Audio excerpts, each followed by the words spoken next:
നമ്മുടെ നാട്ടിലെ സ്ത്രീകൾക്ക് രാത്രി സമയങ്ങളിൽ എങ്ങനെ ഭയം കൂടാതെ സുരക്ഷിതമായി യാത്ര ചെയ്യാൻ കഴിയും?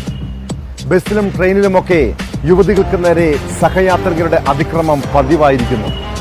കോഴിക്കോട് താമരശ്ശേരിയിൽ KSRTC ബസ്സിൽ യുവതിക്ക് നേരെ ലൈംഗിക അതിക്രമം നടത്തിയത് സമീപത്തിരുന്ന് യാത്ര ചെയ്ത യുവാവാണ്. 21-കാരിയുടെ പരാതിയിൽ തൊടുപുഴ സ്വദേശി ഫൈസലിനെ താമരശ്ശേരി പോലീസ് അറസ്റ്റ് ചെയ്തു. യാത്രക്കിടെ നിരന്തരം ശരീരത്തിൽ സ്പർശിച്ചുവെന്ന പരാതിയിലാണ് പോലീസിന്റെ നടപടി.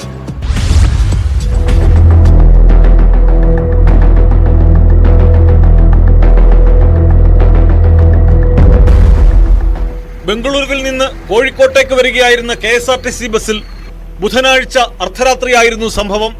ബംഗളൂരുവിൽ ജോലി ചെയ്യുന്ന കുന്നമംഗലം സ്വദേശിനി നാട്ടിലേക്ക് മടങ്ങുകയായിരുന്നു. തൊട്ടടുത്ത സീറ്റിലുണ്ടായിരുന്ന തൊടുപുഴ സ്വദേശി ഫൈസൽ നിരന്തരം സ്വകാര്യ ഭാഗത്ത് സ്പർശിച്ചെന്നാണ് യുവതിയുടെ പരാതി. തുടർന്ന് യുവതി ബഹളം വയ്ക്കുകയും യാത്രക്കാരും ജീവനക്കാരും ഇടപെടുകയും ചെയ്തു. രാത്രി 12 മണിയോടെ ബസ് താമരശ്ശേരി പോലീസ് സ്റ്റേഷന് മുന്നിൽ നിർത്തുകയും പ്രതിയെ പോലീസ് കസ്റ്റഡിയിലെടുക്കുകയും ചെയ്തു. യുവതിയുടെ മൊഴി രേഖപ്പെടുത്തിയ ശേഷമാണ് പോലീസ് കേസെടുത്തത്. വൈകിട്ടോടെ താമരശ്ശേരി കോടതിയിൽ ഹാജരാക്കിയ പ്രതിയെ റിമാൻഡ് ചെയ്തു.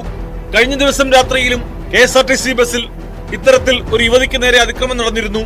പ്രതിയെ പോലീസ് കസ്റ്റഡിയിലെടുത്തെങ്കിലും യുവതി പരാതി നൽകാത്തതിനാൽ വിട്ടയച്ചു.